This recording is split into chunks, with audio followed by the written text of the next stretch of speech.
Alrighty, so welcome back to the Deep Dive podcast.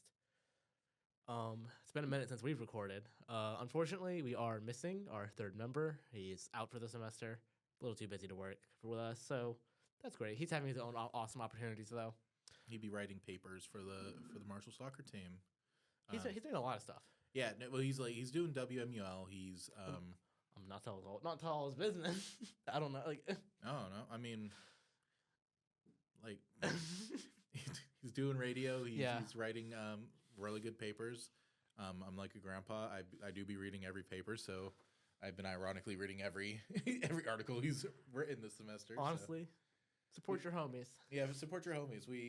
So it sucks that we lost our tech person. Yeah, it took us a minute and a half just to put the audio card in, but yeah, I'm in the hot seat today.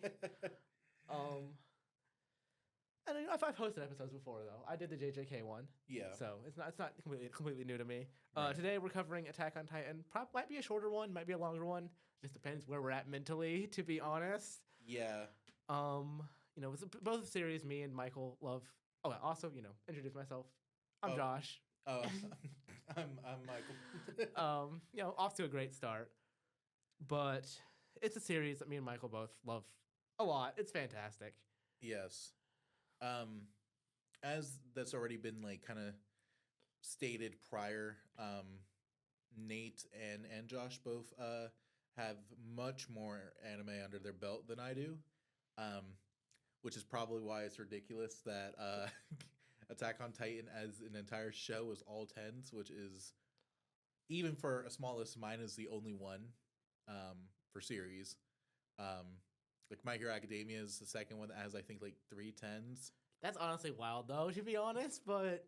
Yeah, well, I've seen 4 seasons of MHA, so, like, there was, like... I thought you'd seen, like, 5. That would make more sense. So I think I have 1 at, like, an 8, and 4 at an 8. With Attack on Titan, it was just 10s across the board. Yeah, no, my honestly, I need to rewatch it because my scores are kind of harsh on Attack on Titan. I've given it like 110. The others are like 8s and 9s. Yeah. I need to rewatch it though. I mean, I read the manga this summer. I had to it's like, yeah, it's good. But then also shows that the anime did a really good job adapting it. But Yeah. for a little background, so the manga first started in September 9th of 2009. It is actually pretty old. And it ended April 9th of 2021. 11 years. Yeah, Right. no, it's a long-running manga. It was published, I don't remember the name, but it was actually a monthly magazine. Okay. So that's why it's like 130-something chapters, but it's like actually 34 volumes. It was under Kodansha, right? Mhm. Yeah. That makes sense. So it's more like Full Metal Alchemist, where it's probably like 40+ page chapters, not 20-page chapters. Gotcha. That would make more sense, especially because Full Metal Alchemist is also Kodansha. That's probably what it was. And then so the anime, so for like America, it was September 28th, 2013 to then like November. I put down 5th. I think it might have been 3rd though. Yeah. Like 3rd or 5th, 2023, which is pretty recent. And it was actually started April 7th in Japan. So there's a minute between, because that was back before simulcasts like Right. dominated the world. Right. Or at least dominated the anime industry, at least Right. here in the States and over the. That was like almost a decade. Yeah. I mean, obviously there was massive breaks in between those seasons that took MAPPA years to finish the final season. Yeah. No, that I remember it being a gap because I was actively watching it, kind of. And it was a longer break between the switch from WIT to MAPPA. Oh, I yeah. remember. I mean, it was like 6 years. Maybe not 6 years. It was like it was multiple 3 years or 4, I believe. between season 1 and season 2. Yes. It was like season 2 was like 2017 or something. Yeah. Right. That would make sense. I'm surprised personally that came out in 2009. I was thinking it was closer to 2012. Yeah, I thought the manga was gonna be more closer to Yeah. 2013, but I was like, oh wow, when I looked that up. Right. Something interesting. I didn't like to write it down. Something interesting I found. It's like I like looking at popularity polls, Mhm. like as kind of just background thing because I think it's kind of fun. Yeah. So Levi on every single one I looked at, because there's been a bunch over the years. Every single one that the magazine did, Levi was on top. He dominated. It makes makes sense though, because when you look at the characters, all of them are very likable. Berthold, uh, Burrito, um, but Levi and Mikasa in particular are the coolest characters written in my opinion. Something interesting is Mikasa actually wasn't that high Really? on a lot of them. The most interesting part that I loved is like looking at the first one, it's Levi, then Aaron, Hmm. and the next one he's a few spots down, and then on on the most recent poll he's at number 10. He barely broke into the top tens. Who, Aaron? Aaron Yeager. Like as time going on, he just went further and further down the polls. Do you think that's because of how he ended up being written, like for season 4? Well, I honestly expected him to be. I wonder if there was a poll that I didn't find that was like between like season 4 Hmm. before like him like activating the rumbling. Because I wonder how people felt about him then. But I thought people would just hate on him because he's just like screaming and all that at first. But he was actually really popular at first. And then I think it was probably the rumbling and him going full villain that shot him way down. Hmm. Something also interesting, I think it was in the 4th poll they did. Sasha beat out like what's his name? Reiner. Sasha was more popular than Reiner, which is like hilarious to me. I think that can go into how anime kind of has gotten into pop culture in terms of memes. That's true. Sasha was a huge meme, and I think that can play a part. I particularly love Sasha as a character too. I don't think there's really a character I hated other than Bert Holt. It's always Bert Holt. I can't say I particularly hated Bert Holt. And I understand that Armin and even like younger Aaron fits into this category of what I'm about to say. But Bert Holt is one of the whiniest characters I've ever seen. I actually like, because I have a blurred vision when it comes to like season 2 and 3. I kind of forget what is going on in it. I think it's probably because I didn't see like half of season 3, just on accident. So I can give you a bit of a rundown. Yeah. Season 2, both Bert Holt and Armin are still with them. Mhm. The first major arc of season 2 is the one where they get like locked up in that castle thing, the tower. Also, the introduction of the Beast Yeah. Titan is important, but you don't really see him. He doesn't become a major player in season 2. Yeah, I watched that part then. It was the first half of season 3. Yeah. Well, no, he becomes a more major player in season 3, but Beast Titan is introduced in season 2. I'm also pretty sure they find the village that's like overrun by Titans, Yeah. and you find Connie's mom, I think. Right. What Um, I particularly missed, because I don't want you to run it if you don't need to, but I do not remember any of the build up to Kenny and the Riss, right? Reiss. The Riss Okay, family. so That's the part. I remember where the scenes of his dad and the backstory yeah, of that. I forget what specifically happens, but something happens between the scouts, like Mhm. with the scouts, and they get like outcast. Mhm. And Kenny, and they're like on the run, and Okay. Kenny and his squad is sent to kill them. Right. It's kind of the first half of season 3. Okay. There was some pretty big operation they pulled off. I forget what it was though. Mhm. And then you get the introduction of Rice. Yeah. Well, also you see his stuff, and then like Kenny's working for him, and they all get pulled in, and Aaron gets captured. Which I forget who captures him. He always gets captured, but I forget who it was for that time. Yeah, I don't remember season 3 the best either. It is in my opinion, it's more of a blur, harder to understand than like seasons 1 and 2. But the big thing with season 2 was in the tower, Reiner. It's like he figures out Ymir is not from the island Right. because she's like reading the stuff, and he's like, huh? Right. Right. And that like triggers his like. Oh, he just kind of loses it after that when they get back to the walls. You have the warriors reveal, which is the best scene in the show, in my opinion. No, yeah, that was one of my favorite scenes. Um, Going into moments, like what was your favorite moments from the show other than this one? I mean, oh god, there's so many good ones. I really like the second fight. Like, well, no, I think it was like the first fight, like the first like the big fight throwdown between Eren and the female titan Right. in like the city, like Shiganshina. No, Yeah. no, that was I think that's the one that got trashed. That's the place they first fought Mm-hmm. against like when Eren had just like graduated and they weren't even scouts yet. Yeah. They were like in the inner city, Mm-hmm. and Ani and they trapped her in the tunnels and stuff. Mm-hmm. That was a really good fight scene. I loved it. And then I cannot get enough of this season 4 scene when Eren talks. Like his conversation with Reiner, perfection as far as Yeah. writing goes. And then just him birthing out of the apartment complex. It's like so shocking because you're like, oh my god, what is he doing? Right. And but it's just so cool.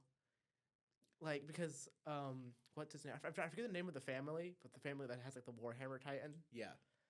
They're like trying to act all pompous and stuff, and being like we're gonna fight together and we're taking down the Eldians, and it's just like he declares war and immediately, Eren gives his response. Mm-hmm. It's kind of like I don't know. I mean, it was like basically, I mean, Eren knew. Mm-hmm. I mean, no one else did, but it was like Eren is like the representation of like the monster you created. Yeah. I could just gush so long about that. And then also the activation of the rumbling itself was such a harrowing moment, but also so cool. It's just like, holy crap. You knew it was coming, but you didn't actually expect it. Yeah. I have three. The first one was, it really just goes back to episode 1 because I originally watched it and then like the first episode or two, and then I stopped watching it and I got back into it later on when I got down here in Marshall, and it gave me the whole setting like of what this is um, when Reiner as the armored titan crashes in and you see all the bodies flying. Except when he blows through the inner gate. Yeah, the inner gate, which was like the very first episode. Yeah. Um, that will always go down for me. It was just like that was a statement thing. Like that's not even the first 10 minutes of the show, and that really painted a picture for me. I'm like, oh wow, I haven't like I seen a couple shows at that point. I already watched My Hero Academia. I already watched Soul Eater. This was like, okay, this is a different kind of show. The second one,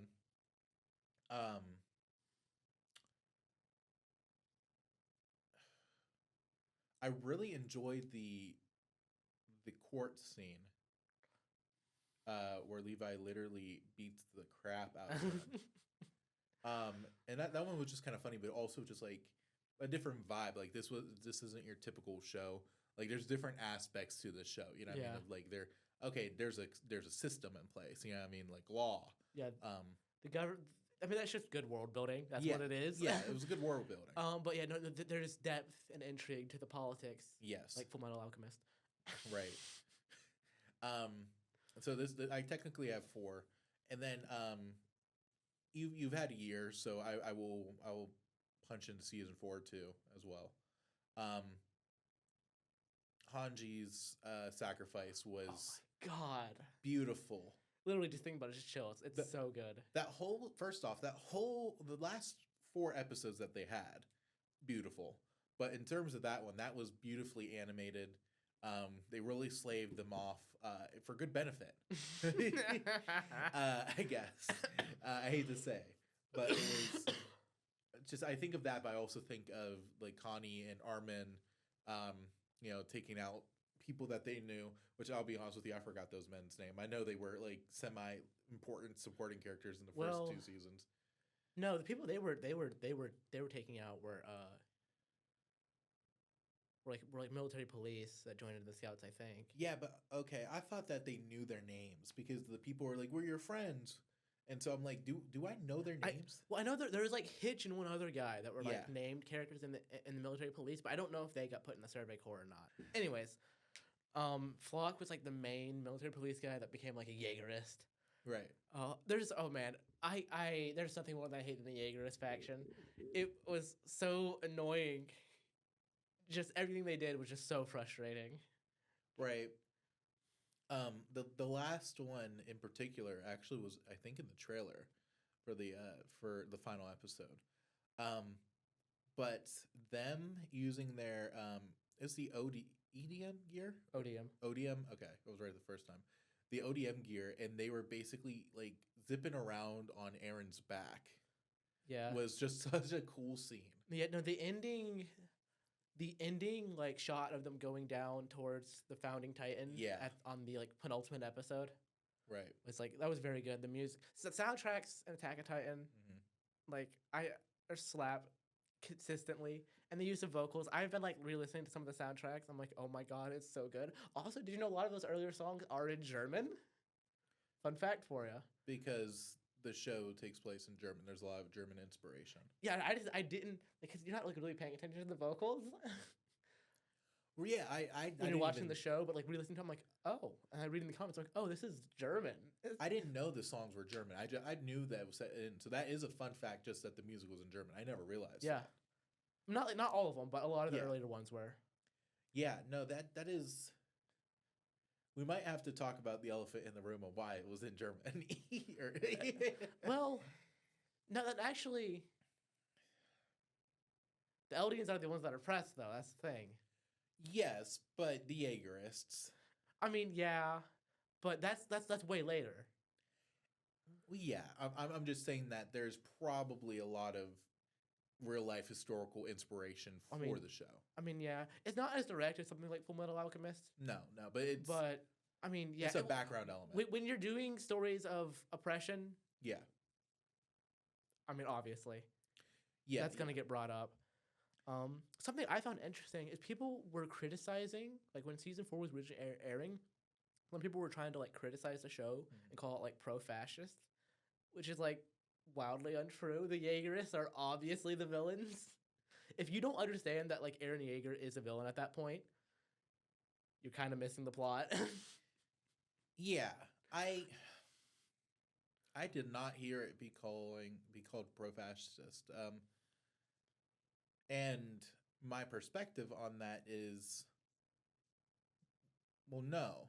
Yeah. I was originally gonna say, well, yeah, because the element is about fascism, but it's not like they're the bad guys. They're to be stopped. Yes. The bad guys didn't win. No. It's and if people don't understand that, that might just be too complex for them. If that makes sense. I don't mean that in any mean way. It's just the situation is more complicated. Well, no, I mean, because the thing is that Eren Yeager is not a hero. No, I would still, even like with the justification that you get at the very end, I would still say, even if he knew it was the best way, I would still say his choices led him to being a villain. Right. I don't think his decisions can be rationalized. Like, he's still a villain, no matter, like, I think he's like, if we want to move down to this topic, I think he's probably like the most complicated villain I've ever seen in anime, because he was originally the protagonist, so there's so much depth to him. Yes. And his reasoning is very nuanced, but he is still a villain through and through at that point. Yeah. I was thinking about whether you can call him an anti-hero, and the answer that I came up with is no. Oh, no, you definitely can. So anti-hero is not specifically like Punisher or Wolverine or Deadpool. Anti-hero is a protagonist with non-noble traits. Yeah. Especially in season 4, he's like a psychopath. Yeah. So yes, you could definitely call him. You could even call him an anti-hero in like the earlier seasons, just because he's a coward. Right. I mean, he's like a coward, but also like full of rage. Yeah.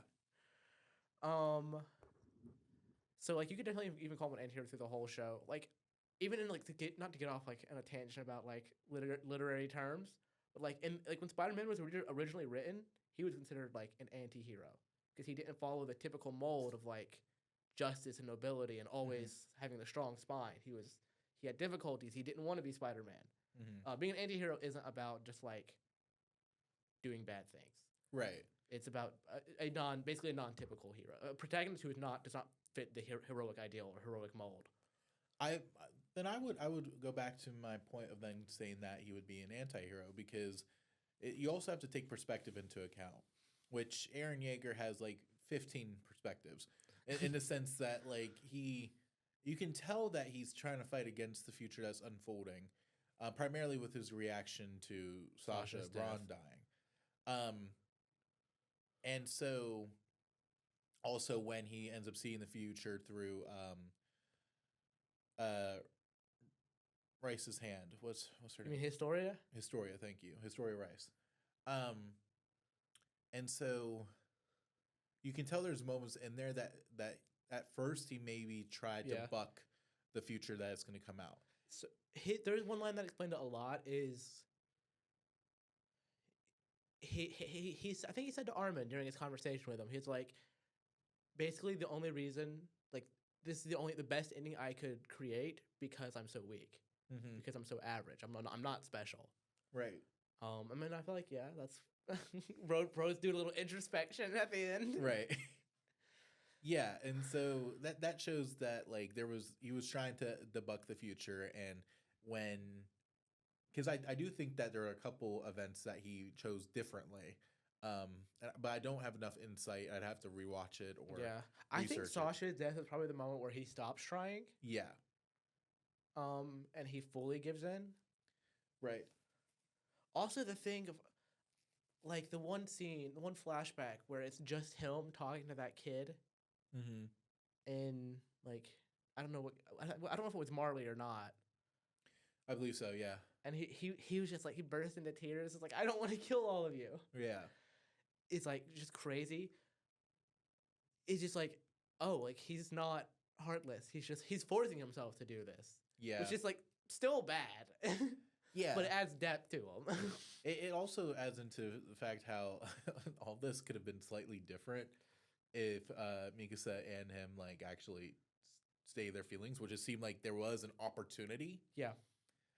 When Yeah, I wonder what would Mikasa have asked, happened. or no. I think we kind of see. I think that's what like Mikasa sees is what would have happened if she did confess to him at that point and not say Yeah. family. Oh, that wasn't a real. I thought that was an actual moment where like he. So the He moment, asked her. what actually happened, and we see it Yeah. in like the middle-ish part of season 4, is Aaron's like, okay, what's up? What am I to you? Yeah. And she goes, you're my family. Which is the vaguest answer that you can give somebody, romantic or platonically. Like that. Um, Either answer could have fit that. Yeah, because it's just Mikasa. She doesn't know how to like actually. She does everything she can to protect him, but she doesn't know how to actually interact with Aaron. Yeah. Um, Man, you could have had a different show if Mikasa knew how to socialize.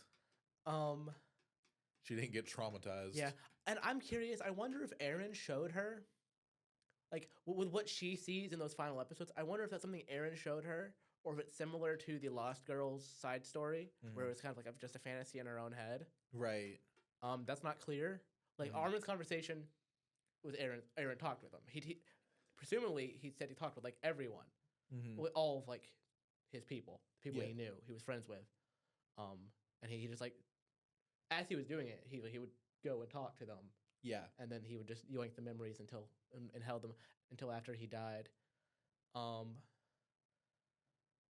I mean, I see the big thing with Aaron is like he needed that connection still, but he wasn't gonna let anything stop him.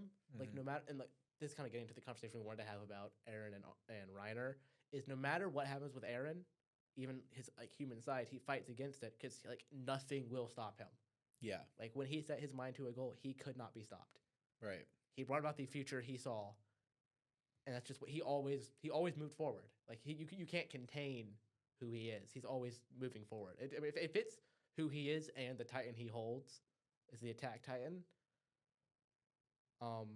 like nothing can stop him. He doesn't like when Aaron broke down crying in front of that kid. It wasn't like, man, they're people. Time to reconsider. Yeah. He was just like, man, I hate that I have to kill you. Right. Versus Reiner was like, I wish I never went to the island Mm-hmm. because now I can't do what I used to do. Like Reiner, he fled. and he Mhm. ran back early, but not without completing the mission. Yeah, that just this is a random side thought, but this has been a year since we started this. Oh yeah, None of our stuff got out there, but technically, this is like our 1 year anniversary episode yeah. without Nate. Oh yeah. um, back to that since you brought Reiner up. I honestly there was like another point I had earlier, but I genuinely can't remember what I was gonna say. So since we're on the page of Reiner and Aaron, um, honestly, one of the best things I've ever seen in terms of like parallels. Like that's kind of like season four's themes is the parallel between Reiner and Aaron. Um, specifically, one of the craziest scenes was that I think it was almost two different situations where Reiner tried to kill himself. I don't remember those scenes very well, but yeah, he was very despondent in season 4. He was done. He's tired. Yeah. He is done. Um, that was because again, I haven't had a lot of anime under my belt, but that was the first time that I saw in an anime of somebody putting a shotgun in their mouth. And you know that is a serious theme to talk about, but I do appreciate the reality of that because, um, you know, I haven't for myself um, have seen a lot of depictions of war in mainstream anime. We can say about like Firefly and other Studio Ghibli projects from you know the 80s and 90s, but it was very very realistic, and I'm happy that they did it because we don't really see our main characters tired of what's going on. Like it, we can see that I guess in senses of in the beginning with Levi and their crew coming back from an expedition in Yeah. the first mission in the first episode. That's the kind of the elements we see of wear and tear, if that makes sense, as well as you can see Aaron's mind going down, but like a in your face depiction of just like this is my time's almost spent kind of like Yeah. attitude. I mean, you see it. I mean, at least you see the other Survey Corps members get worn down Yeah. over time. Like everyone on the Survey Corps, when they come to find Aaron, everyone looks like they hate it. Yeah. Like they're not enjoying life. Yeah, and that's why I'm trying to say like it gave off a slightly different vibe though because it still gave an optimistic vibe even if they look worn down. You know what I mean? I don't know if and correct me if I'm wrong. I don't think I've seen another one where like a character's at death's door on their own will, not Levi dying or anything like that, but like pulling a weapon towards themselves. Not that I can remember. No. Yeah, yeah. I mean, like that's the whole theme Well, of it. But you like, see, there's his some was civilians. There's some civilians who do it during the rumbling. Yeah, yeah, yeah. You're right. No, I would put that on that. But I mean, But the man was in his own bedroom, if that makes sense. Yeah. It just like it was so off-putting for myself, if that makes sense. yeah. And that's good. You know, you're supposed to do that. No, Attack Titan isn't a feel-good show. Yeah, it isn't a feel-good show. And like everything is a roller coaster in the show itself, but that one in particular, I was just like, "Oh Lord!" You know, it's like a hype moment to like harrowing tragedy. Yeah, yeah, I'd say like I've been thinking about this a lot, and like the big thing I can think of, like the difference between like Aaron and Reiner is like I feel like they're like a depiction of like the unstoppable force versus the immovable object. Obviously, Aaron's the unstoppable force, yeah. and just in this interpretation, the unstoppable force wins. Right. Because that's kind of Reiner's thing is, I mean, it fits their titans. It's Reiner was holding steadfast, and Aaron just moved forward. Yeah. That's even when he was a kid. Like you know, like Mikasa was always like he's always running ahead of me in Armin. Yeah. You know, we talk about favorite moments, and we left out like the best moment in the show. Not the Warriors reveal. Zeke's two brothers having a trip down memory lane. Are you talking about? Oh, okay. Going through. The memories. Yeah. That. I'm surprised I didn't mention that because that journey, because I can't call it a scene. That like 5 minutes of that had me it's like a whole so episode. shook. Is it a whole episode? Yeah. Oh wow, I thought it was like half an episode. It had me so shook, especially because I'm there with it. Like I'm in Zeke's position of just like Yeah. father manipulated you, and now I'm just watching basically just, and so is Zeke in real time, like as if Aaron has to replay that memory. Every time they replay that memory, he has to bend down and do, you know what I mean? Because it's like he's actually controlling the Yeah. stream of time while they're revisiting those memories of him just sitting as like Enid's just like do it, you have to do it. Like what my interpretation of that is like first Aaron I feel like Aaron was also confused at first, Yeah. and then he realized, oh, Mm-hmm. I have to do this. I have to make them. Mm-hmm. And then he just went absolutely crazy with that. Like, oh my god, that was such a good moment. I It was so intense Yeah. for no reason, and Oh not in a no, bad not way. for no reason. It was like, But it was so unexpected. I'm just like it had no build up. If I'm honest, it just yeah, like it just happened. that's the big thing with Attack on Titan is they have like they'll do like something crazy and shocking. You're like, oh my god, and then like a few minutes later they hit you with the real one. Right. So your guard's down and then you're blown away. Yeah. Like that was the big thing with the Warriors reveal too. Is like, oh my god, Ymir is a Titan. There's another Titan and she's a small one. You know, Yeah. it was like because she had the Jaw Titan at that point. Right. Right. I And then oh my god, Bertolt and Reiner are the Colossal and Armored Titan, right. and that just because your guard's down because you don't expect something even bigger that soon. And they do the same thing there. The craziest thing to me, because we mentioned that, because there's a lot of like WTF like moments, and a lot of them had like controversial moments that would trend online, and it was the reveal of Bertolt and Reiner. Levi completely stabbing Reiner in the neck, as well as I think he got one in the chest too. And people are like, "How is Reiner not dead?" Are you talking about in season 3 when his head gets blown off, or No, maybe. Well, maybe that might have been the one. I'm not sure. All I know is that basically they say that he moved his heart further down into his gut. that was season 3. That was like what they say, like that was like the special ability of the Armored Titan is it can transfer its consciousness lower into the nervous system. Right. And I didn't realize that was a special ability because at that I was just confused. Yeah. That was a big WTF moment that got up. And that was definitely I feel like that's probably one of the bigger plot armor moments of the show. Yeah. They say no plot armor, but no, the show definitely has plot armor. Right. That one specifically. Just like it didn't feel set up. It was just like, oh, okay. yeah, I agree. Another one though, and this one maybe is slightly less plot armor, but Armin basically being used as a distraction, and basically getting cooked alive by Bertholt's team. Yeah, no, he shouldn't have been alive after that point. But also, we see Hanj survive even more later, so it's not that bad. Yeah, I agree. What is one of the saddest moments that you experienced from this show? Because I have like the show didn't make me terribly sad. Probably the biggest one. I don't know. I mean, Hanj's death was like, but I think it was just like, I don't know if I cried during the final episode, but the seeing the artwork they chose.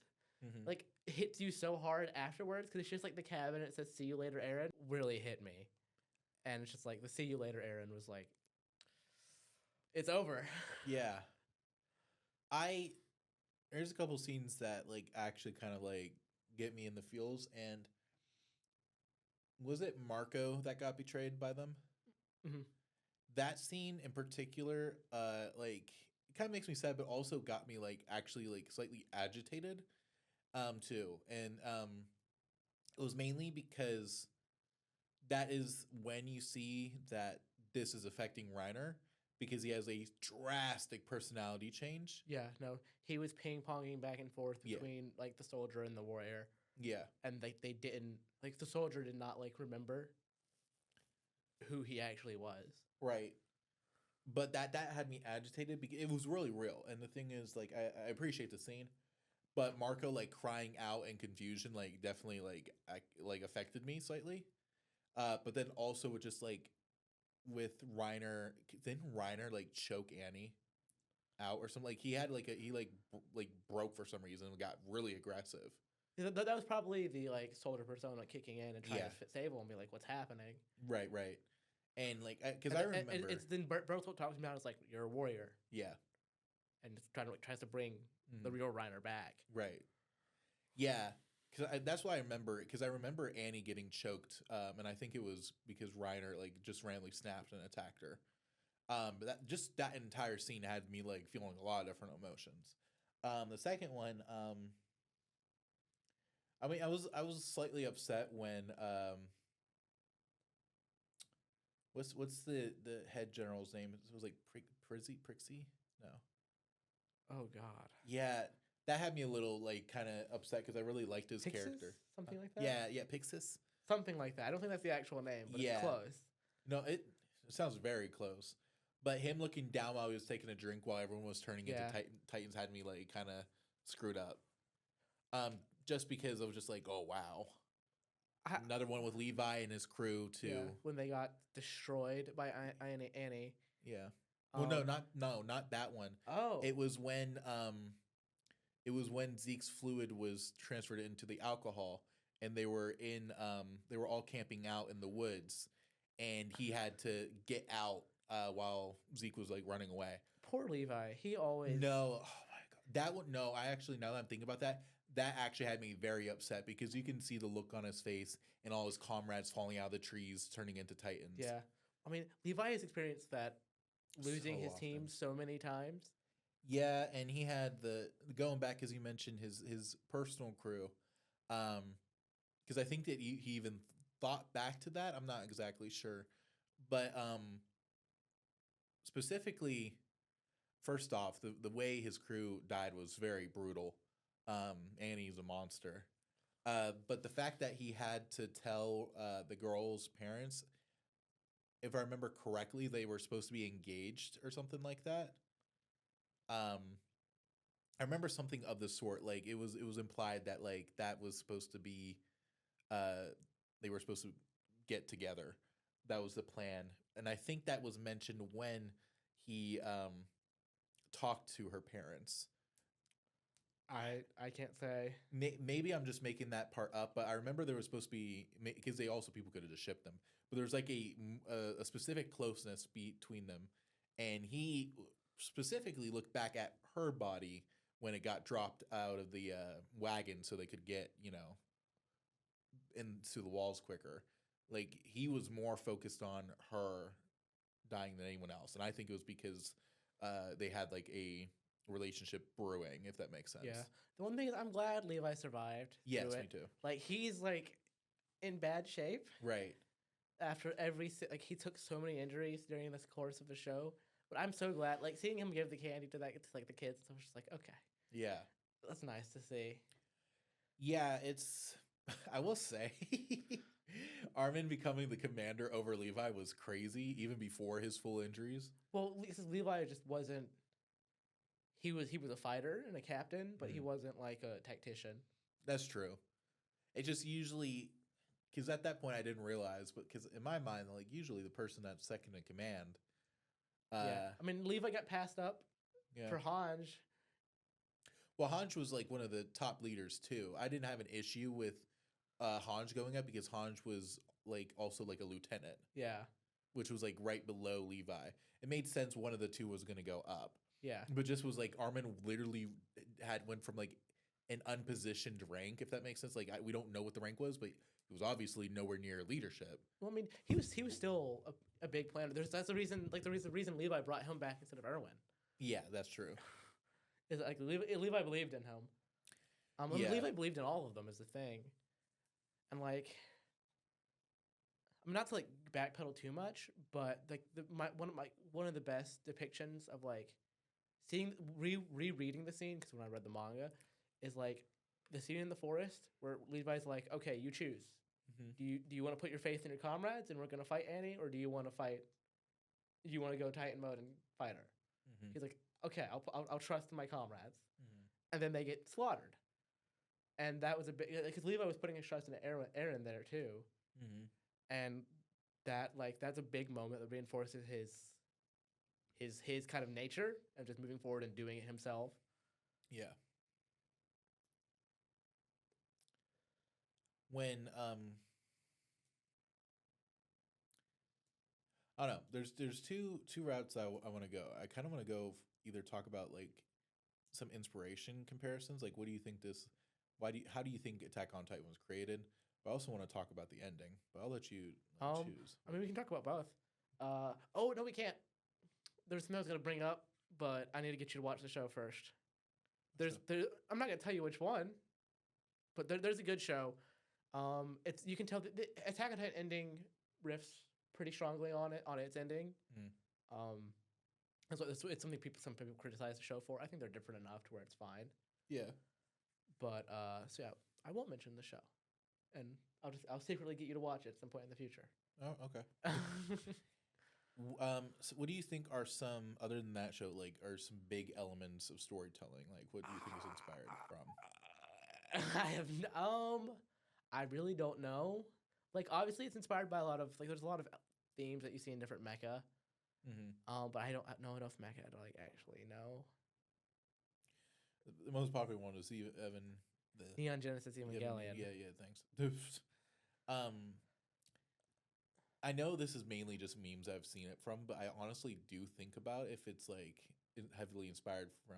Well, because Neon Genesis is technically a kaiju thing, but like I was gonna go straight for like Godzilla, especially with the scene where he completely blows up the central city by becoming a Titan. Like just that when him roaring coming out of that is literally some of the most legendary scenes you have from Godzilla. I mean, possibly like the fact that like the Colossal Titan is basically like a bomb, like an atomic bomb. Yeah.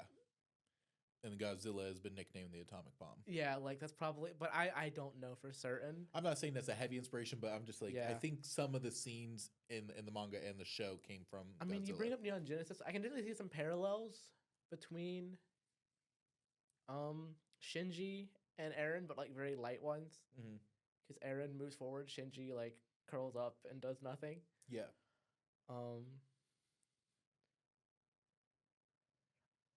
don't know. I had somewhere I was gonna go initially, but I forgot where I was going. Oh, there's one big thing I wanted to mention. Is just talking about the differences between the anime and the manga.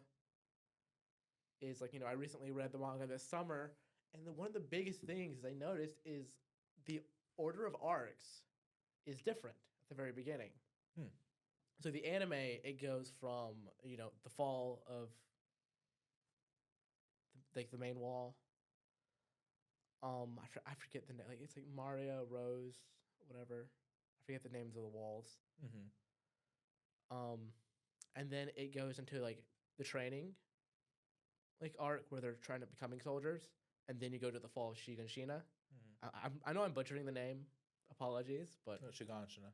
Yeah, but the manga goes fall of Trost, or like of the main wall, fall of Shiganshina, and then flashes back to the training, and it's paced so much better because you get right into the action, and they're like, okay, how did they get here? Yeah. I think that is also just the revealing that Eren's a Titan earlier. Yeah, makes so much more sense. Right. No, I was gonna say like that definitely makes more sense in terms of how the manga did it. So I know that we keep jumping around like topics, and we briefly mentioned this before, but I do want to talk about the similarities of like the World War.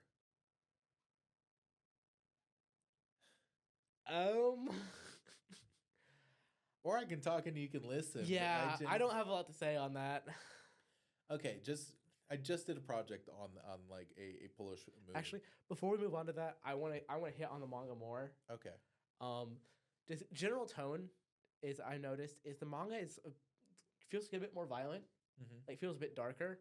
Mikasa specifically feels significantly more aggressive in the manga and Yeah. the way she acts.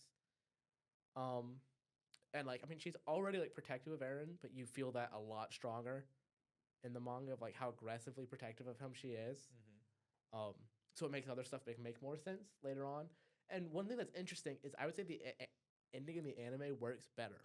Mm-hmm. I believe that's mainly because of just how it's paced out over time. Because it happens pretty much the exact same, but reading it, you feel like, oh wow, that was like all really fast. Versus, it's kind of, I'm not gonna say dragged out, but it's paced out a bit more in the anime, so you have a bit more time to process all what's happening. And I feel like the anime ending actually works better, which is not common. Yeah. Usually, it's like something gets rushed or stretched out way too long. And if the manga has a good ending, which a lot of manga don't, unfortunately, Right. um, but yeah, it was definitely a better ending in my opinion. Yeah. Since we'll talk about like that, like what did you feel about the ending? I thought it was good. Like I was cautiously optimistic because everyone online, all the manga readers were like, "Why it's so bad?" Yeah. And I feel like it was good. Like there's some bits that are a little confusing. I'm like, okay, but overall, it's not perfect. Mhm. But overall, like Aaron's conversation explains a lot, and I feel like it worked together pretty well. That's how I felt. I did. I enjoyed the ending. Um, I understand why people complained, but like that this was the whole point of the story. I think the only issue that they had was that like all this is going to happen all over again because towards the end of the show, you know, like hundreds of years go by, Yeah, they and show that in the credits. yeah, you show in the credits.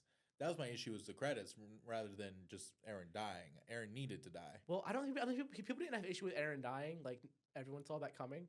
There, this is not the show that gets a happy ending. I Yeah. think a lot of people objected to like his reasoning. That's what I saw the most anger about was like people getting mad at the kind of like because I don't think Aaron's sacrifice was intentional though. I don't think he was like I'm letting I don't think he let them kill him to make them heroes. He just knew that was what's going to happen. Like he was still trying to he didn't like stop himself and let them kill him. He did the rumbling and he fought till the end. I disagree with that. I believe that he let them kill him. He needed to paint himself in such a villain, but also completely decline the population in such a drastic state where they'd have to view these people as heroes. So that was his whole plan was just to set it up to the point where there is no return. It wouldn't have. He knew that it wasn't going to be like the same heroism if he just allowed them to kill him on Eldia. Yeah. Well, what I'm saying is I don't think he might have like not resisted at the very end. Mm-hmm. I mean, I know like the Titans fighting on the back where was Ymir's doing, Yeah. but I'm pretty sure like when he summons like the Colossal Titan as himself, Mm-hmm. he's actually fighting Armin. He's not like holding back. I don't think he's like actually holding back. He knew they were going to kill him, yes. But he wasn't like planning it out like chess pieces, like Light Yagami or whatever. It's like because he didn't know if Armin had survived. He didn't know if Mikasa survived. He just knew he was going to be beat. But I don't think he like intentionally like let it happen.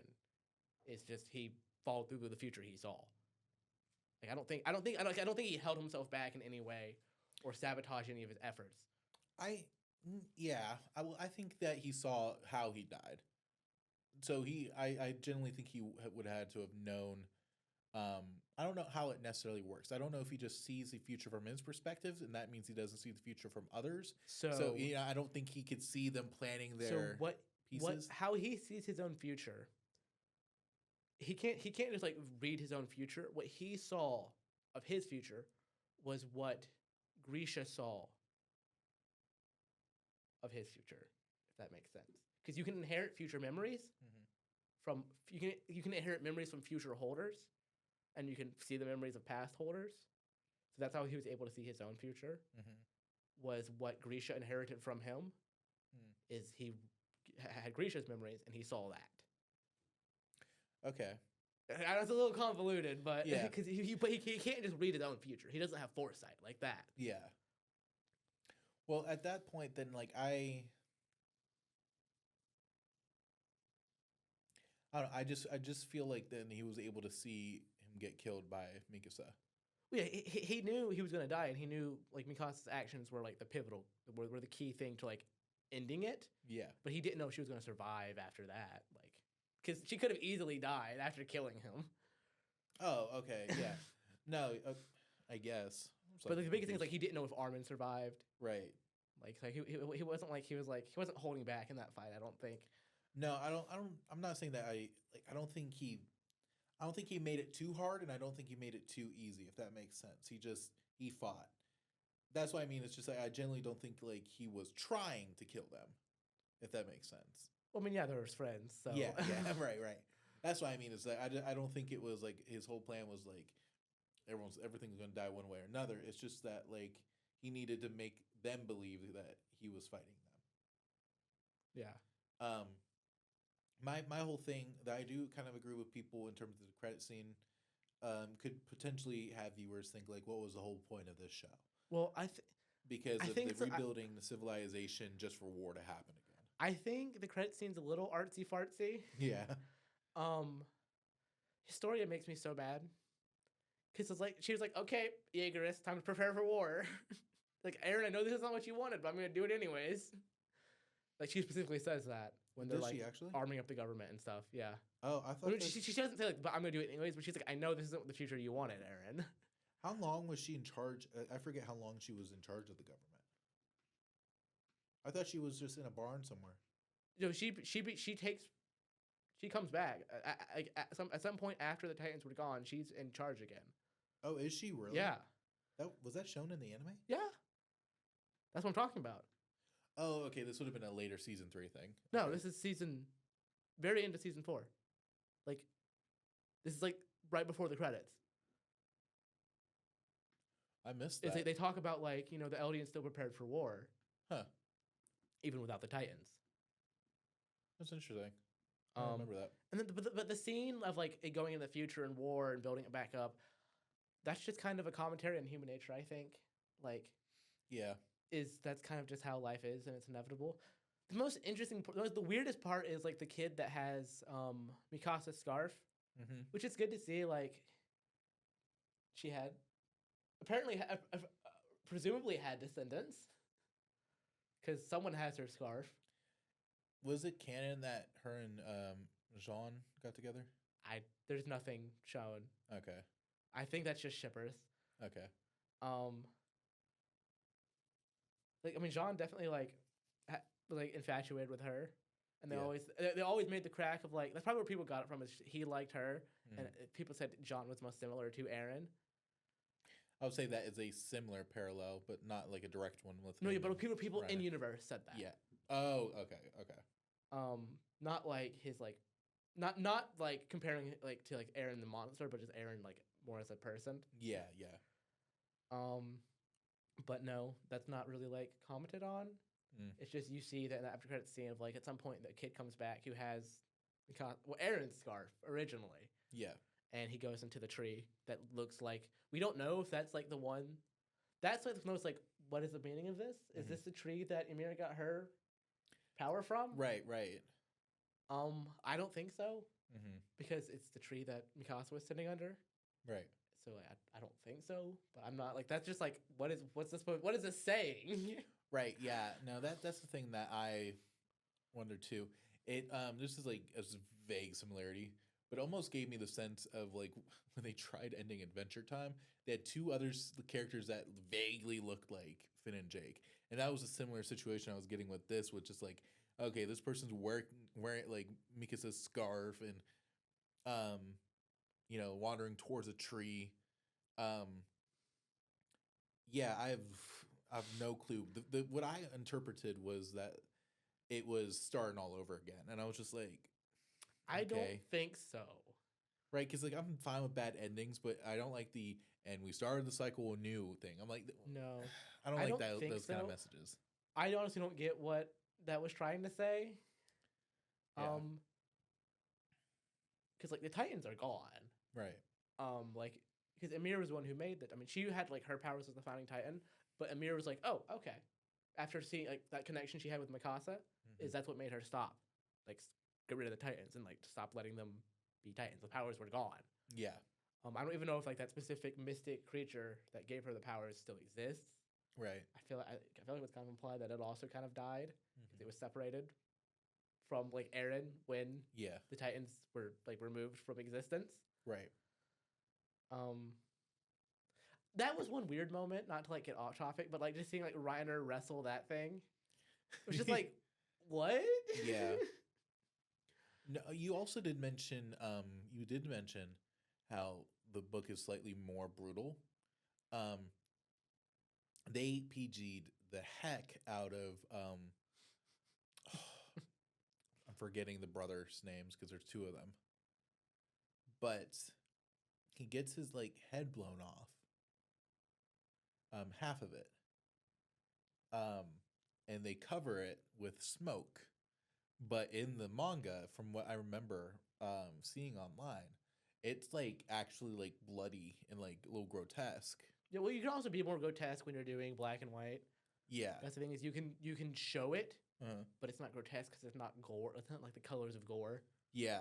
I mean, they also did that like I feel like some of it you kind of just have to do to not make your audience puke. Yeah. Like Fair enough. less detail in the full color Yeah. is gonna have a similar impact to the more detail in the black and white. Yeah. It's a similar thing with like the daughters eating Amir. Yeah. I forgot about that. Oh, Another WTF moment. yeah, that's just like, what am I watching? That had me Had me messed shocked. up. That had me shocked. That- I don't know, I can't really get back to your parallels between World War and so I guess the Marleyan War. yeah. And it's not going to be a long rant, but just in general, the entire foundation of just the Aegis in general is the biggest correlation. Um, and specifically the military uniforms they wore also very similar to Nazism. And the main issue why it's not a clear thing is that the oppressed are acting like real life correlations because the Eldians were the ones oppressed, but it's basically that's why you can't really draw it to real life because the Eldian Empire can. originally. I will. I'm saying it's like it's you can't draw one-to-one parallels because this is fiction. Yes, that's true. Like the Eldian Empire was nasty, and then the Marleyan Empire was worse. Yes, and it's then Eren, really just and then Eren was even worse. Yeah, there's always like ends up being like a bigger or worse event. It's really just real life. But what really just stood out to me was that they start calling themselves a cult name, like the Hitler Youth, for example. The Aegis is similar to just a cult mentality Yeah. of Nazis or Hitler Youth. I mean, I think it's definitely like parallels to like how fascism can just Yes. rise up anywhere. Right. If you're not careful. Yeah. And so that's the main thing because I don't want to get political or bring that up, but if it is an element of a show, even if it's small, I do want to mention that Yeah. because that's what the podcast is about. I mean, yeah, if you want to really get into it, we need to watch Full Metal Alchemist because there's some very direct parallels Yeah. in that show. No, that is something I wouldn't mind watching too. Maybe I'll try to give that a watch over Christmas break, and that we could do that next semester. Yeah. Because Nate's seen it too, Mhm. hasn't he? Mhm. So it's really just me, and it's 60 episodes. Yeah. Yeah. Which was like 62 or something. Which is not that much more than Soul Eater. No. So I'll probably end up getting to it. I watched all of Soul Eater for this podcast and I regret it. I still love, like, not to like reminisce on the glory days, but I still love Yeah. that one moment where you're like, I love Death the Kid. He's so cool. And I was like, excuse me? Listen, and I forget who I've talked to about that because I mentioned that they're like, yeah, but that like is such a small part of the anime is what somebody else said. And this person like had like hundreds of episodes, or hundreds of shows on their belt. And he said like, it is a bad show in that regard. And luckily, they're like, you can still enjoy that show even with that moment because it's only happens in the first 10 episodes. Yeah, like it gets better as the show goes on, but it's just like it's appalling when you have the introduction to a character and he like Yeah. immediately like not to get on that rant, but it was just that's kind of a funny Yes. moment in the show. No, yeah. And I feel like every show does have that kind of issue. If not that, it'll be another issue. A lot of them do. Not to Yeah. get commentary on. I say, what does Attack on Titan have? It doesn't really have like definitely not like weird perverted stuff or like fan service. No, there's definitely no. They even had a beach episode too, which is kind of funny. Talking about when they see the ocean? Yes. That's not a. It's so funny too, the amount of memes I do or I've seen, or it's just like I will literally, just for the dumb idea of it, will just point out. It's like, and you can't see these viewers, but I'm putting my finger out, just like, read them out there. All my ops are out there. they're all everyone beyond this sea is my enemy. You know, Eren is the exact opposite of Thorfinn. Thorfinn says, "I have no enemies." Eren's like, "Everyone is my enemy." No, you can put that in another parallel where like Luffy's like, "Everyone's my friend." Yeah. Eren's like, "Nah, you're all my enemies." Thing is, that's another thing about Eren's character. Is like you take him from this like hero to villain, and he's remarkably consistent. Yeah, because he's like, well, the Titans are a threat to the people I care about, so I'm going to destroy all of the Titans. And he did. Yeah, he does, and that was actually made me really happy. I was like, oh, he accomplished his goal. He did what he said he was going to do. He did defeat the Titans. Yeah, and I do. The thing is that when because I was watching this in real time, when we got to season 4, I was confused because I literally at least 2 different times I paused it to look at the name. I'm like, because the goals have shifted and basically they just threw us into another area. Yeah. And I don't even know if that's the reason why I had an issue with season 3. Is like, I don't know how he got there. I know it talked about it, but genuinely he just kind of ended up there. So what do you mean? Like in Marley as a veteran, like a survivor. So he infiltrated. Yeah. For that, he I figured that. I mean, if we're talking about self-injury, that was another moment where he took a bullet case, put it in his eye. That's crazy. He chopped his leg off. Right. But he stayed behind when they went and tried to explore and try to like see if they could reason with people outside of Eldia to see if and then Eren like stayed behind is what happened. He like left the group. Right. Which, I mean, honestly, and the entire season 4 is just insane to me. Also, like him meeting his grandfather, that was an interesting scene. Yeah, and this dude was oblivious. Yeah. The thing is too, also on the theme of that, like I genuinely did not realize that his dad was in the asylum. Which that was like, when I found that, I was like, oh my, I didn't even get an idea of it because he acted so normal and he acted like a doctor at first. Yeah. And then he just completely just snapped and changed. Yeah. Also, you keep bringing up like the parallels of like Nazism with the Jaegerists, except it's so much more direct with the Marleyan Empire, of them segregating the Eldians, marking them. Yeah, no, it is, as well as kind of like they had their champions, which is, I'm not necessarily sure if that was a huge thing with Nazism, but like there were many figureheads of it, not just Hitler. Yeah. There was many big names, whether it was in medicine with experimentations, and whatnot. So yeah, both sides, if I'm honest, reflect it. Really, the only thing that Eldians had was just the name of the Jaegerists. Yeah. And idolizing a figure. So for the Eldians, it was a young concept. Yes. They were in the beginning. Yeah. Versus Marleyan Empire, it was deeply entrenched in right fascism and secret police and segregation. Yeah, and that's the thing. Genocide. That's the thing. I didn't even really think about it in that context just yet, because like I was trying to get more into it. But you're right. Marleyan is more of like they're the empire that's already expanded its borders. I mean, when we first get thrown into it, you see that they're at war with somebody else. Yeah. Like it looks like they're trying to expand. Yeah, they always were. They try to position themselves as like the people who stopped the evil Titans, but then they use the power of the Titans to try to conquer the rest of the world. Right, right. Yeah, I didn't even think about that because I forgot that Eldia was founded the Titans. So in a sense, um, it's a really dog eat dog world for the show. Oh, I mean, yeah, in terms of oppression for you, oppression for your family. Yeah. Yeah, Wow. That's awful. Dishonor on you, dishonor on your cow, dishonor on your family. No, it genuinely is that like Eldia was the issue, and then because I'm trying to see if there's any And then the parallels to king, that in real life. and then that one king was like, okay, enough is enough, Yeah, yeah, and sealed up the island. And then Right. Marley decided, hey, we're gonna be. they're gonna be horrible. Yeah, the thing is, like, Eldia was like an empire. They conquered people. They used their might to conquer people. Marley's like, we're gonna do that and add a little Spice. lot of little segregation and genocide in too. Yeah, right.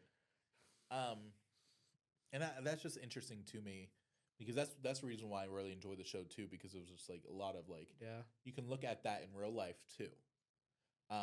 All of that except for the fictional elements of like the Titans, like that's happened. I was trying to see if there was like a parallel of if Germany was in an issue before World War II, because I know they slightly had like issues, and that was the entire reason why Hitler rose was because of fears. Well, Germany was a major player in the beginning of World War One, Yeah, and then the world sanctions. What created the environment for Hitler to come to power yeah, was the economic state Germany was left in after they were heavily sanctioned and Mhm. punished for their actions in World War One, yeah, and then Hitler used that as an opportunity to yeah. And found the Nazi Party and then do Yeah. something even worse. it seems like slightly that is the kind of like what happened with this too, in terms of like Eldia, finally. I In mean, a sense, you can say they sanctioned themselves, which allowed Marley, who were you could potentially say were the original oppressed, to rise up into the power they had and expand. well, not even that. It's like, because the whole world was against Eldia for Yeah. what they did. Like throwing in Marley as a discussion complicates it because Marley Yes. is the most obvious parallel to Nazism.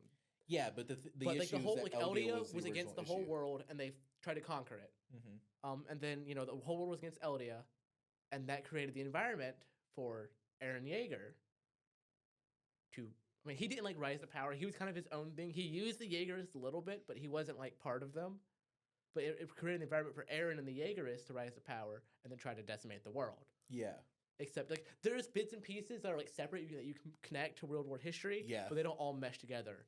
yeah, 'Cause- they're not perfect puzzle pieces. yeah, no. But I was saying that like with the Eldia issues, that like Marley, that was also a rising opportunity for Marley to gain their power and expand, and they became a superpower because of Eldia segregating. Because they segregated them, but Eldia closed its doors. If that makes sense. Yeah, because that one king Yeah. basically took away most of the Titan's power by sealing away the founding Titan. Yes. Yes. We're not sealing it away, but like restricting what it can do. Right. So yeah, there's a lot of like similarities, and that. Does Dwarfen have any similarities to real life? Yeah. I mean, Vinland Saga is great. I don't know if I can do an episode on it yet. I want to see more. Like, I feel like season 1 was like the prologue Mm-hmm.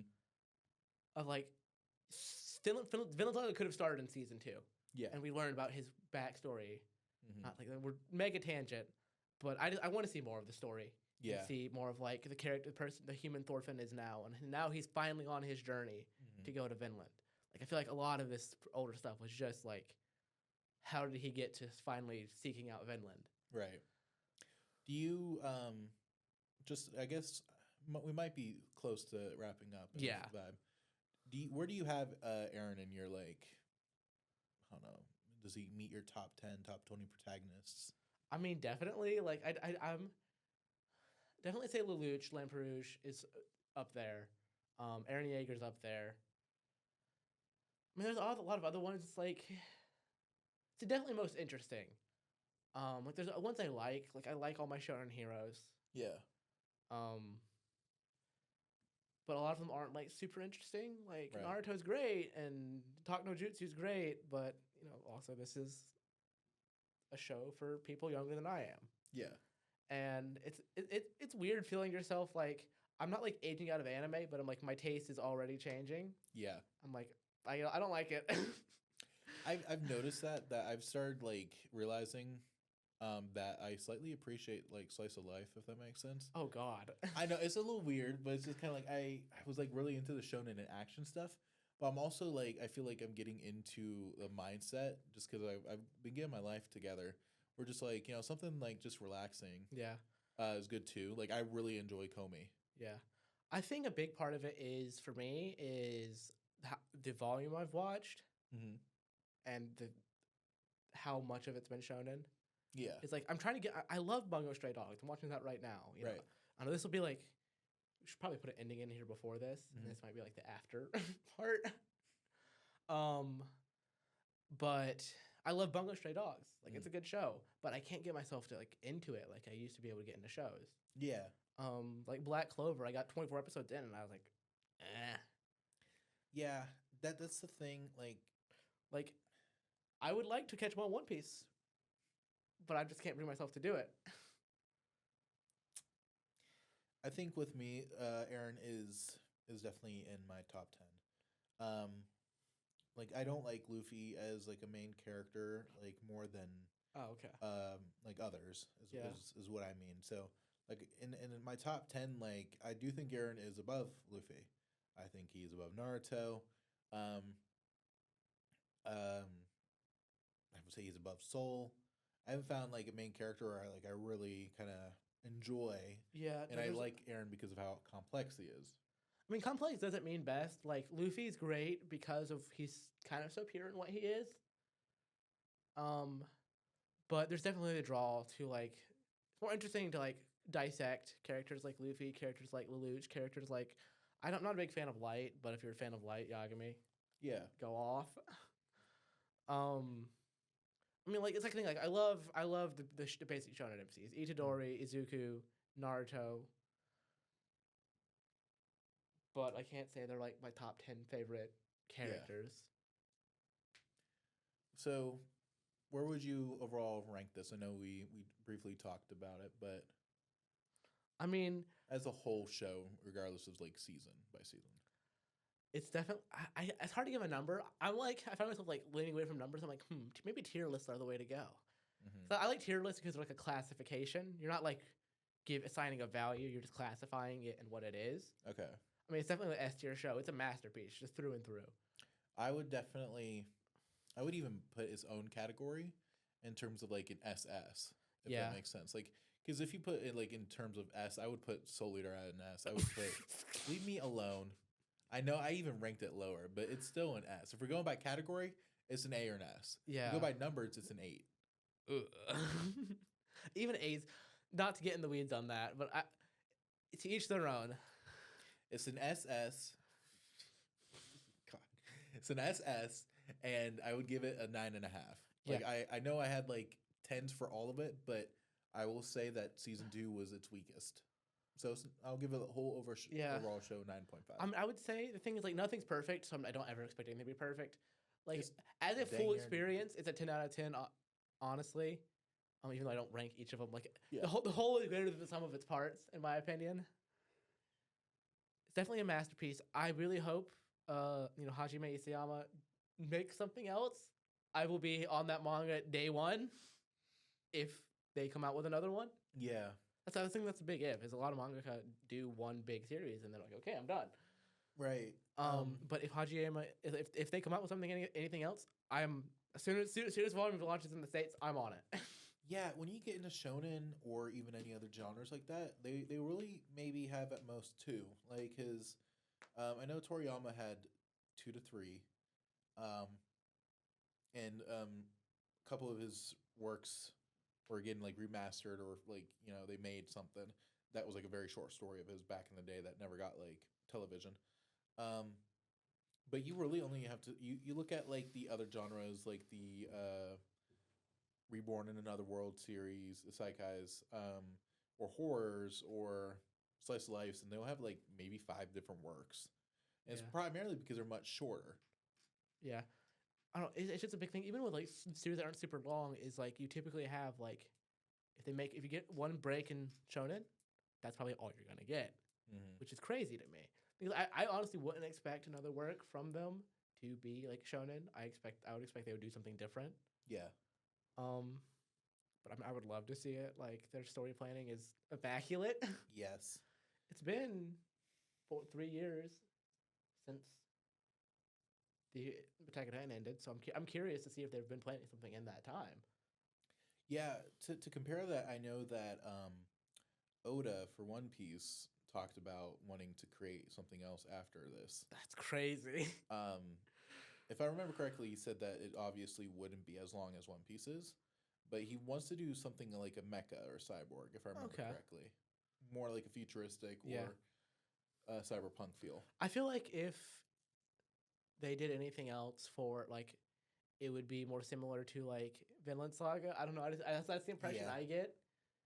It wouldn't be so, or maybe they might. Because I feel like they would still try to do deep characters. I don't know though, but I'll be on the lookout. Yeah, if I were to say with Oda in particular that you would get something that is closer to Full Metal Alchemist or something like that, where maybe he writes 200 chapters and that's it, Yeah, which would take him maybe 5 years to yeah, that's release. still a few years. Yeah, 5 years max, and that's if he's taking a break. But even then, you can do full stories in 10 volumes. Yeah, like, yeah, genuinely. right.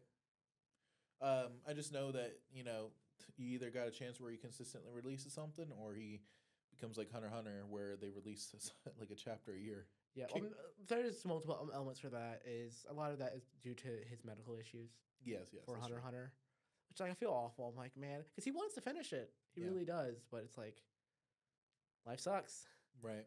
and it's making it hard on him. And it's like sad when you hear like they have like these plans, like well maybe because the author of Hunter x Hunter, his wife, did Sailor Moon. Yeah, they're, you're they're a right. power couple. Yes, I remember that. And like there was some thought that originally they had plans for maybe her to start doing the art, Yeah. and then I guess that didn't pan out. It's always sad to hear when they're trying to figure something out for a series more series than just Hunter x Hunter. It's like, and then it doesn't work. You're like, Yeah. I don't know. I like works of art to be finished. Yeah, me too. Um, That would have been cute if they were been able to do that too. yeah, be nice. Yeah. Well, I mean, yeah, definitely went on a ramble tangent, yep. but I think that's fine. That's fine. It's Attack on Titan plus extra. Our thoughts on the industry slightly. Yeah. I mean, we kind of do that like every first episode. Yeah, yeah. When we start recording, we go off a bit. I mean, like obviously, I'm just definitely be interesting to revisit the characters. Maybe a different episode when I've rewatched it, and so it's like Yeah. this stuff's fresh in my brain. Right. But like I've been meaning to rewatch it for a while now. I mean, obviously, if you're watching this, you either know us personally, or you're a fan of Attack on Titan, so you've probably already seen it. But if you haven't read the manga, read the manga. It's an interesting experience. You'll get a bit more insight into the story. I'm glad I did. Yeah, I was almost picked up Apothecary Diaries just to read that because just Yeah. to see the differences. I mean, for you, if you want to read the I haven't finished collecting it yet, but I'm picking up the volumes for Attack on Titan. So like I have about half of it right now. I mean, you already gave me Omniscient Reader, reader, volume 1. and I literally just picked that out of my bag and put it on my brand new desk. Every yeah. time I've caught up on a couple stuff on webtoons though, 2 series now, so we'll see if I can get into reading. Yeah. I mean, definitely like giving a preview of like at least ideas in my head is I know Nate wants to talk about Xenoblade when we come back next semester. Mhm. I would definitely be down for that. I definitely want to explore manhwa more in general because I'm kind of just getting into it. Like I see Yeah. a cool manhwa, I'm like, okay, it's all on sale. Let me buy it. Yeah. I like to discuss that the themings of different ones. It's interesting to see like what's prominent in different cultures. Yeah, And try yeah. to feel like are these character archetypes? Why are these story styles popular? Genuinely, if we were to do that, I would force both you and Nate to finish Just a Goblin. because it's not necessarily manhwa, but like I mean, it's a web. It's a web comic. yes, it's webcomic, but it's not manhwa. So you get different tropes Yeah. and stuff of it because it's American based. Yeah. So there's a lot of different stuff. Definitely. I don't know. I would say, as a college student, I'm taking a literature class. It's definitely getting me. I'm like, man, I like literature. I like literary analysis. Yeah, me too. It gets me thinking a bit deeper about some things. Right. That's also why I appreciate this podcast. We do a lot where we talk about like, oh, this is fun. This is that. Mhm. I wish I could have been a bit more prepared for this episode, to be honest. Yeah, me too. But I mean, never hurts to revisit something. Right. Never say never. I definitely want to come back to at least the characters at some point. Mm-hmm. Talk a bit deeper about Eren. I mean, if I ever like start doing like video essays on on stuff, I would want to talk about Eren specifically. Yeah. Like I have like 2 ideas for him. I've forgotten one of them, but like one of them is like he's a true monster. Mm-hmm. I'd love to explore that aspect of his character, or just like, and my idea would either be Eren Yeager, a true monster, or Eren Yeager, anime's most complicated villain, and exploring those elements. Definitely, because like I wouldn't mind. We could make that like a character series or something like that. Be more specific if we wanted to. You know how like they'll do in those like videos where they'll go to a break room after like the main topic is talked about. There's something good to be like that because genuinely, I just saw another like parallel with World War II. Is that Eren Yeager is Oppenheimer? That's a little slightly more complicated, but in terms of the complexity of Oppenheimer regretted, building the bomb. Yeah, but I get the idea of destroying the world. Yeah, and Eren is destroying the world and pushing himself to do it, similar to how Oppenheimer had to, and regrets it deeply, even though he's still doing it and has to do it because of breaking into conversation with the kid, I forget his name, as well as Armin. Yeah. So in those senses, like it's a very vague similarity, but just like he kind of reminds me of Oppenheimer. Yeah. I mean, I love Eren Yeager as a character. I'm definitely better with ranking, but he's definitely one of my favorites. Mm-hmm. I don't know. That's about it. Yeah. Thoughts on Attack on Titan. Obviously we want to revisit. Because we had more ideas on talking about the parallels, but it's just not concrete enough. It takes a little planning. Yeah. About that. So we might have to rewatch a little bit. Yeah, come back to it. Yeah. But I hope you enjoyed this listening experience. And this is Josh and Michael signing off. Bye.